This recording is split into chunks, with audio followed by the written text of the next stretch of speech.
Hey everyone, welcome. So we are doing the second day of grinchmas videos, and obviously by the title you already know what it is, but we're going over 23 books that I want to read for 2023. And I specifically wanted to make this list a list of books that I already owned. I want to focus more on my TBR this year and kind of just like making sure that the books that I own and have on display are ones that like I actually enjoy thoroughly. I know, crazy. Who would have thought? Not to say that I want to read every single book I own and never buy another book until then. That's not really the reason for it. I just have a lot of books that I've bought with the best intention to read and have never gotten to. So we're doing this. We're making the list, you know? We're checking it twice.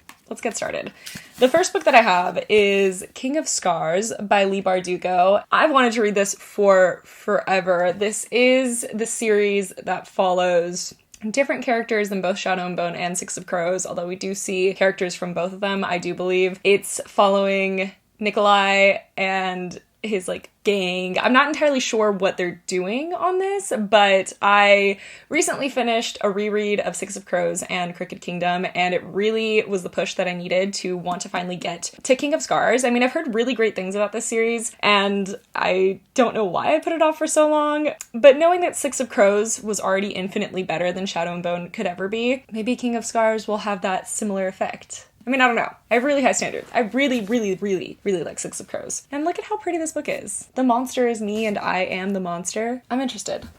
Number two is, this is one that I want to read mostly because of my really good friend Mika from Mika August. She adores this series and I wanted to read it the moment that she told me how much she loved it, and I just put it off. I bought it right away, but I put it off. That's Legendborn by Tracy Deonn. It has to do with Bree, who is kind of left reeling after her mother dies when she's 16 years old, and she thinks that the best solution for her is to do this gifted program in a new high school. But her first night at this gifted program, there's this attack of flying demons, and these people, the secret society pops out to defeat them, and they're called Legendborn, and then a Merlin tries to wipe her mind but then doesn't succeed in doing so, and instead unlocks memories that she already had of a Merlin being there the night that her mother died, and also of magic that she never knew she had. And it's about her trying to infiltrate the Legendborn society and figure out what the hell they have to do with her life. So, I mean, it sounds good. It gives Shadowhunter energy, and I love the Shadowhunters. So, and I trust Mika's opinion. We tend to have very similar opinions. Can you see my stack of books? Oh, you can. That's fine.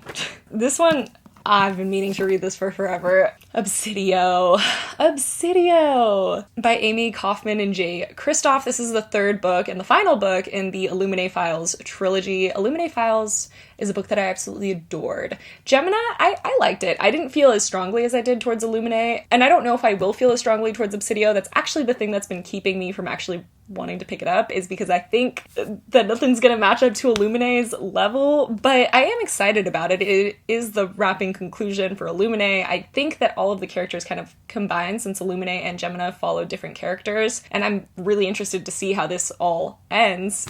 Illuminae, it's a sci-fi series, but it's a very intriguing sci-fi series. It's told in a really cool format.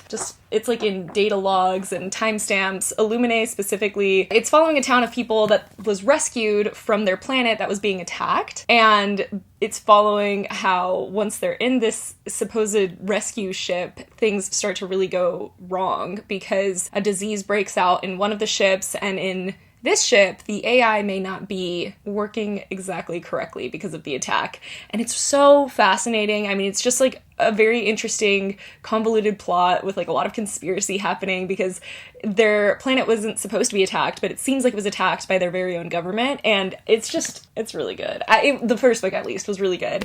And I just need to finish it at this point. It's kind of sad to stare at unfinished series. You'll see that that's kind of a recurring theme in this.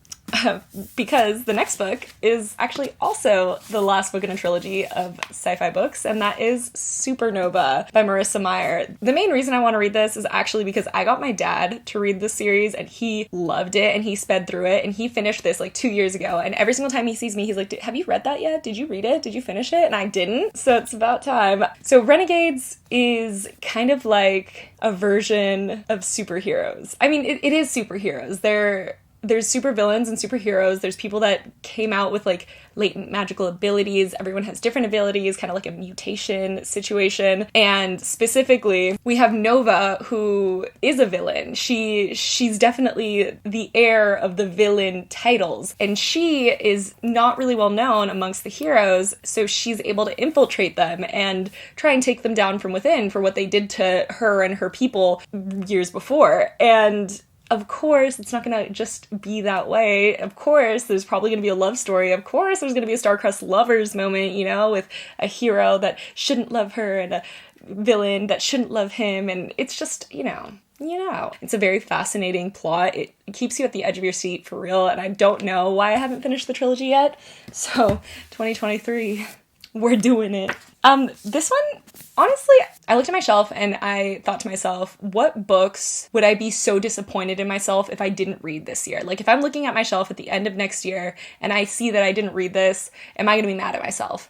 And one of those books was this one, which I actually got in a book shopping vlog, kind of on a whim, and it's called I'm a Cat by Soseki Natsume. And this is actually a very old story. It's how the world looks through the eyes of a cat, and how the cat kind of like views humanity, and a philosophical discussion on what it is to be human and like the things that people are doing wrong. And it's just like all from the perspective of a little cat. And yeah, I love cats. I love my cats. I thought that this would be really interesting. It sounds like it's going to be a very intriguing discussion. It's not like a lighthearted situation. I mean, I'm hoping for lighthearted moments, don't get me wrong, but it doesn't seem like it's going to be that. So I think it would be a good read in more ways than one, not only because I love cats, but probably because there's something to learn. Next we have The Hacienda by Isabella Cañas, and this is a gothic horror story that I've been wanting to get to all year, actually, ever since I bought it.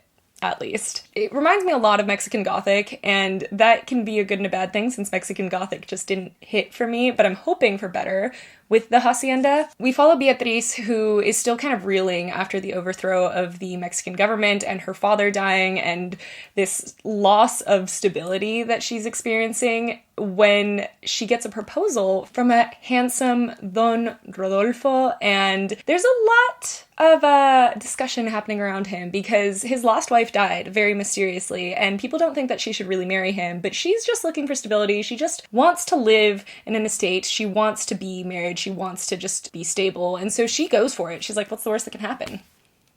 Rodolfo's away in the capital doing work a lot, and Beatriz is finding it really hard to sleep. I mean, there's just voices all the time. She's getting very anxious. She feels like there's other things happening in this house, and whenever she brings it up to Juana's like, yo, dude, you're crazy. Don't be weird. She gaslights her, basically.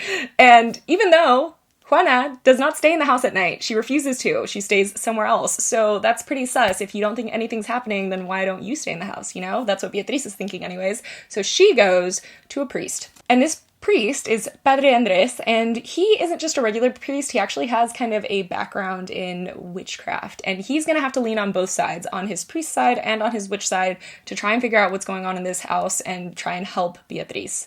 So I'm intrigued. Like I said, I just feel like it might give what I wanted out of Mexican Gothic. Ooh, it's a damn shame I haven't read this book yet. It's a damn shame. And that's The Starless Sea by Erin Morgenstern. I don't know how I can sit here and say that The Night Circus is one of my favorite books of all time, and I was anxiously anticipating Erin Morgenstern's next book, and embarrassingly enough, when I met her, was just like vlogging with her because I was so excited to meet her, and I was a mess, actually. If you ever saw that vlog, I still think about it all the time and I cringe at that. So I have that horrible memory of myself, and I still have not read the book that I was so excited about. It's just about time. I mean, even like one of my best friends got this super beautiful edition from England, and I haven't read it yet. I'm gonna do it. I'm gonna do it this year. The Starless Sea, I have a very vague idea of it being kind of in a library and it not necessarily being like a library.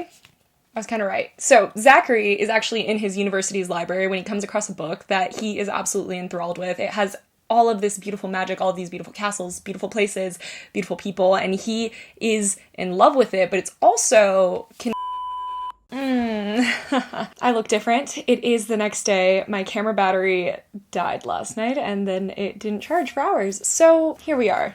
I put on the shirt again that I was wearing last night. It's basically the same, you know? But where was I? But also, conveniently, there are bits and pieces of a childhood memory for him. And so he becomes obsessed with the story and figuring out what this has to do with him, and he teams up with someone else, and he follows the clues left with this story to find a door to a labyrinth and ideally figure out how this story has to do with his life. I mean, it sounds incredible. I actually had never read the summary of this because I wanted to go in a little bit blind, but having read it, it actually encourages me to definitely go on this journey with Zachary. City of Brass by S.H. Chakraborty. I have no excuses for this at this point. I've wanted to read this fantasy story for so long. I think that this year finally got me back in the mood to read fantasy and high fantasy and just delve into that world. I'm like in the right headspace for it again. So of course this is going to be one of the books that I want to read again, that I've overcome my reading slump. The basis of this story is really about Nadi, who never believed in magic, but it takes place in 18th century Cairo, where, you know, everything is kind of like rife with magic. There's palm readings and psychics and all that kind of stuff. And Nadi doesn't really care for it. She's just a con woman and she's the best at what she does, until she accidentally summons a djinn warrior, I believe, and it sets them on a journey of obvious magic. I mean, a djinn. I'm pretty sure a djinn is the inspiration for genies or something along those lines. They're very similar in what they do. But either way, I want to read it. I always wanted to get the UK editions, the hardcovers. When I first ever found this series, I was able to, and I didn't. And I have many regrets because now they're not easy to find. That's on me. So I definitely wanted some maybe slightly easier reads on this list. Now that I'm looking at it, there aren't a lot of them. But this is one that I will consider an easier read, and I think it'll be a lot of fun, and that's Lore Olympus Volume 1 by Rachel Smith. This was a webtoon that I've heard nothing but good things about. The Greek gods, and they're all like their own color. I don't know, it looks really cute, at least graphically. Just heard amazing things about it. I bought this last year when it was like on sale at Barnes & Noble, and I didn't pick it up since. Also, I'm kind of bummed I haven't read it already. I mean, knowing it's an easier read means that I should have already picked it up. Like, what excuse did I have? As we are finding, I have no excuses. This one's actually kind of funny because I started it this year, but my audiobook returned and I just haven't picked it back up. So it is half done, and that is Troy by Stephen Fry. I want to finish it. I don't know why I haven't picked it back up yet. It's really fun. I've enjoyed all of Stephen Fry's books that I've read. I read Mythos earlier this year, adored it, and then I went straight into Troy, and I really have been enjoying it. I love the reimagining of the tales. I love that it's almost told in more modern speech so that it's a little bit easier to understand, I guess. I love the audiobooks because Stephen Fry actually narrates them himself. It just feels like I'm sitting down with a really good storyteller that's just kind of giving me the basis of mythology, and I like the way that he ties everything together. This one is obviously the story of Troy, the face that sailed 1,000 ships. Is that what it is? Something along those lines, Helen of Troy. I think it would be a fun thing to finish and then maybe go into the last book of his that I do have that I haven't read, which is Heroes. This is another one where I was staring at my shelves and I was trying to think to myself, what books am I disappointed in myself for not having read yet? And this was definitely one of them. And that is Speak by Emily Carroll.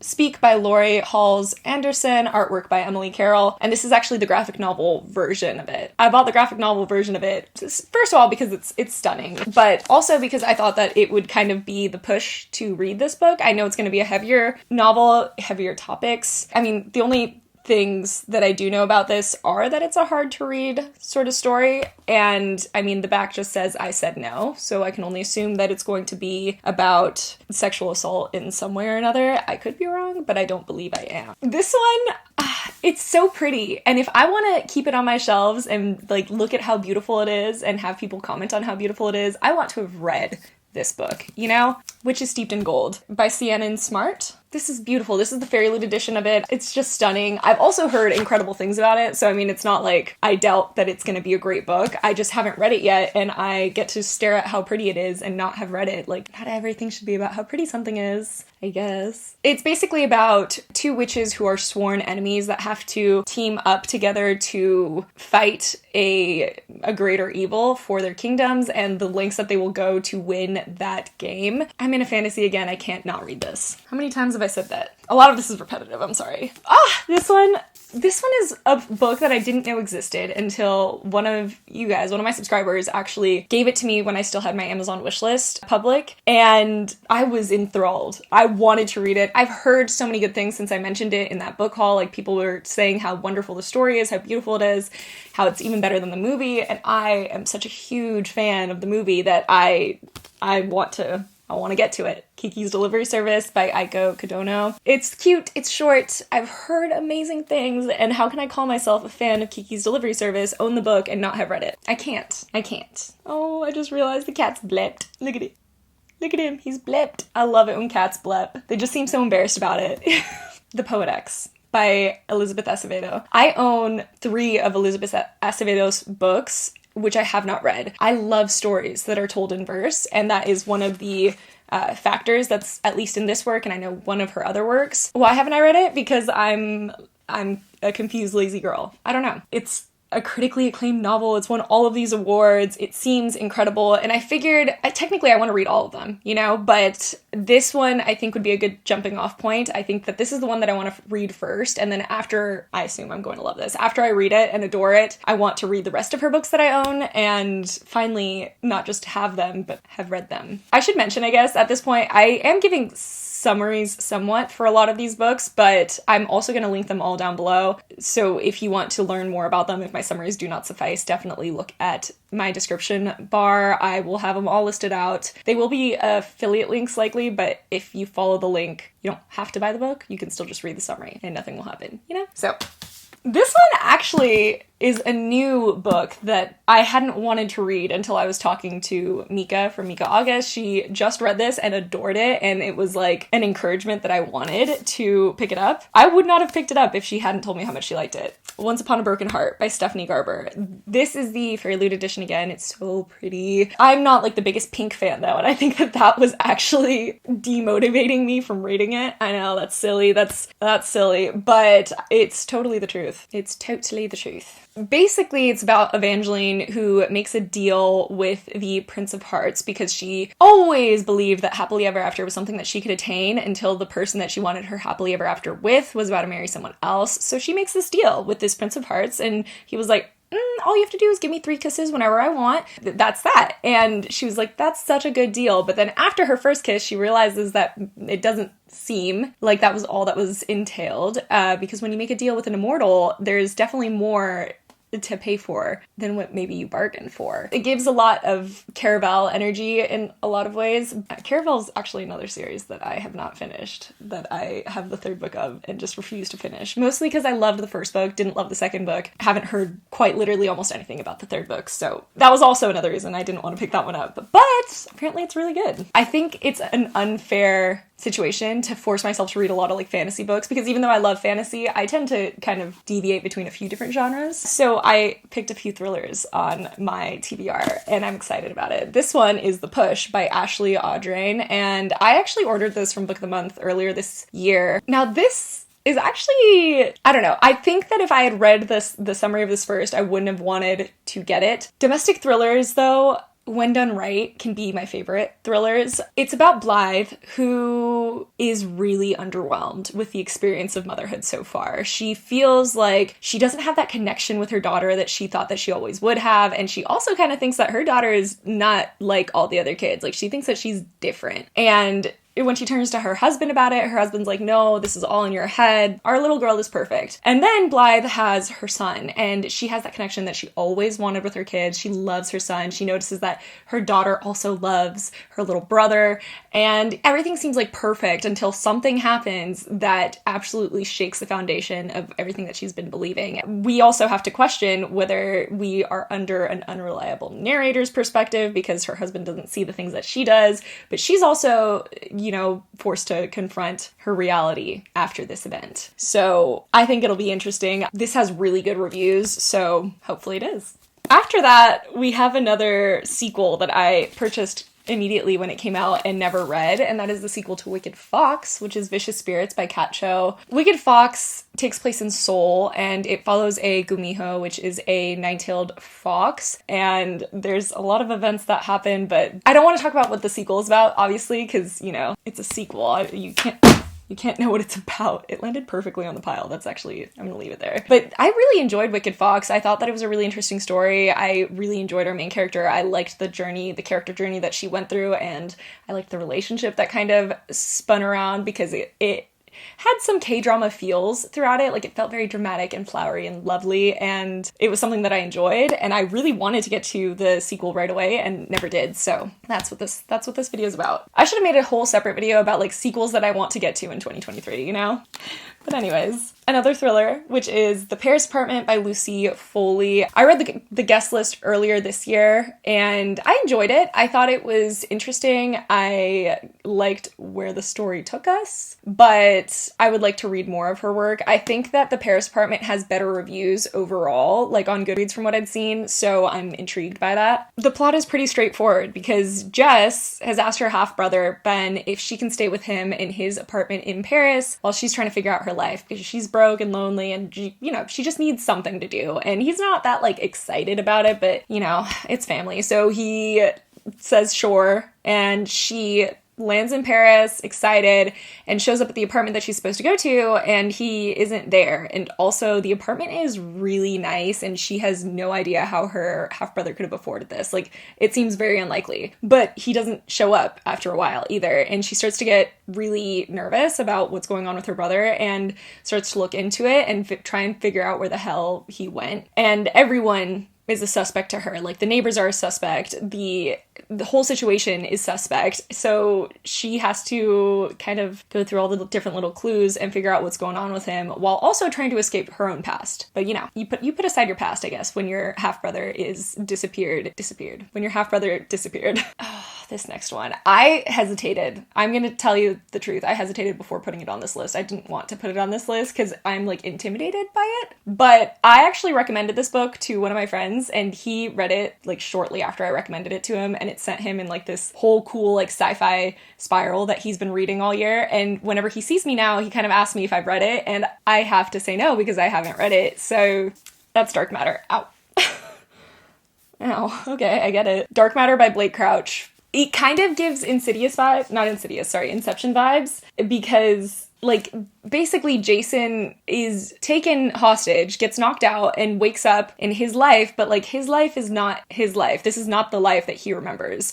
And he is confronted with a different reality than the one that he knows in his head, and has to wonder what is real, I believe, or wants to try and figure out how to get back to his normal life. I'm not entirely sure. I kind of wanted to go in a little blind with this one. I'm just so intimidated by it. If I hadn't recommended it to my friend, I don't know if it would be on my list right now. I think I'm gonna like it though. I really do. I just don't know. This one, so it's You're Invited by Amanda J. Atisa, and it's another thriller, but basically our main character, our girl, wait, what's her name again? Amaya. When Amaya is given a wedding invitation for her best friend who she hasn't heard from in years, she is like, oh, cool, why did you ghost me for so long? But also, then she looks at who she's getting married to, and she's like, why are you marrying my ex-boyfriend? No one really would take that well, But she goes to the wedding. She's like, I'm gonna be a good sport about this. And as the week leading up to the wedding starts, people are talking about Amaya and her past with the groom and all of that, when her best friend, who's supposed to be marrying this dude, goes missing and is presumed dead. And everyone is kind of pointing their fingers to Amaya. They're like, you were bitter from the start. This is your fault. And she's like, no, it's not. I mean, I'm assuming that's what she says, because everything obviously is not going to be as it seems. It's not going to be that straightforward. And she has to probably dig into why the heck her best friend is going to be marrying her ex-boyfriend and somehow is now missing. I think that also the best friend has a lot of money. Like, that's a factor in it. So I don't know. It sounds good either way. It reminds me of the book that I did read by Lucy Foley this year, which is The Guest List. And those were good vibes. So wasn't perfect, but I want to read the next book in the Witcher series. I feel like if I don't finish the Witcher series this year, I'm going to be very bummed. Mostly because, our Geralt in The Witcher on Netflix. Though not a perfect adaptation, I think that Geralt is perfect, and he is not going to be in the following seasons. Like, he's going to be in the next one, but he's not going to be in them after, I believe. I'm bummed by that, and I think that it's going to put a damper on how I feel towards the series and how I feel towards The Witcher, so I need to get started on finishing this. This is actually the new versions. They re-released them, finally. I'm a little bitter about it, just because video game editions were all that there was for so long, so I bought them, but Now there's these beautiful versions, but whatever. This is The Time of Contempt, which is the second official book in the series, which follows Blood of Elves. Yeah, I mean, I don't know what parts this one specifically is going to follow. I actually do like going into these completely blind because it is fun to see how much of the video game is very closely taken from the book. And I like seeing those parts, so I'm not going to see which stories this one specifically is following, but obviously we have Geralt of Rivia, who is a witcher, and he hunts the monsters in our world. And we have, like, the other characters in this, which are his beloved, kind of, Yennefer, a sorceress. She is the best at what she does, but I think that Triss also plays a major role in this, which Triss is another sorceress, and she is, I have mixed feelings towards Triss now that I know more. But there's also Ciri, who is like this protege, but she is also the main source of a prophecy about the end of the world. So Geralt takes care of Ciri, Yennefer is like also there to take care of Ciri, Triss is kind of there too. That's the basis. You're welcome. I think that was a fantastic description. Oh, this one, I actually kind of put it on this list because I knew I was going to read it anyways. So, These Twisted Bonds by Lexi Ryan. I went out of my way to find the Fairy Loot edition of this book, so there's no way I'm not going to read it this year. It's the sequel to These Hollow Vows, a book that I read quickly and these books kind of fall into my category, my personal category of books that I enjoyed, but very much know are not fantastic. Like a category called Trash Books I Love. Zodiac Academy falls into those. These Hollow Vows is kind of like a Cinderella stories type of reimagining. Basically, in the first book, Bree has to make a deal with the Fae, which is something that she would never ever do, but she has to do it because her sister gets taken into the Fae world. In this world, the Fae world and the human world live like side by side in different dimensions, but they still have a lot of mixing going on. Bree does not have any faith in the Fae. So she, again, would not want to ever make a deal with them, but she has to do it. Her sister got taken into their world. She has to go into there and try and figure out how to free her sister. And the only way that she can free them is by retrieving 3 magic relics from the Seelie Court, because the Unseelie Court is the one that stole her sister. And she is the best thief in the whole land. Trust me. And I say trust me because that is kind of how it was written. It was just written like, you gotta believe this girl. You gotta believe that this girl is the best at what she does. But they never really like show it.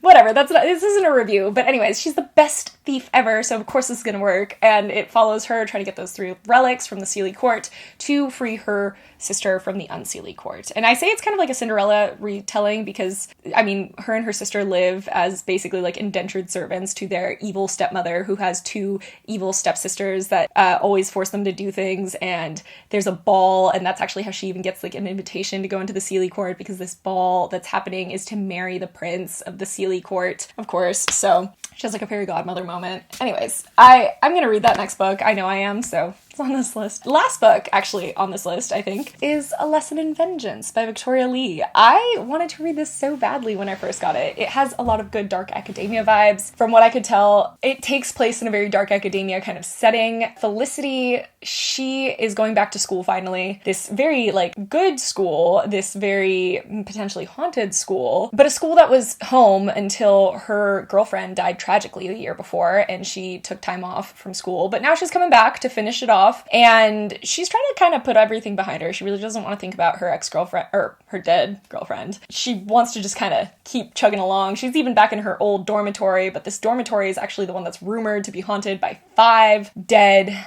students. They're called the Galloway Five, I believe. Oh, Dalloway. The Dalloway Five, because they're students that all died mysteriously one right after the other, and they were also rumored to be witches. But, you know, whatever. She's just back at school. She's gonna finish it off. But there's this new girl, Ellis. Will not let her forget it. Ellis has already, you know, gotten pretty popular at school. She has a lot of loyal fans. She is a method writer, whatever the heck that means. And she doesn't want Felicity to forget about it. In fact, she wants Felicity to help her research the Dalloway Five for her next book. And she's kind of dragging Felicity into this, and Felicity feels really drawn to her, so she's going to help her.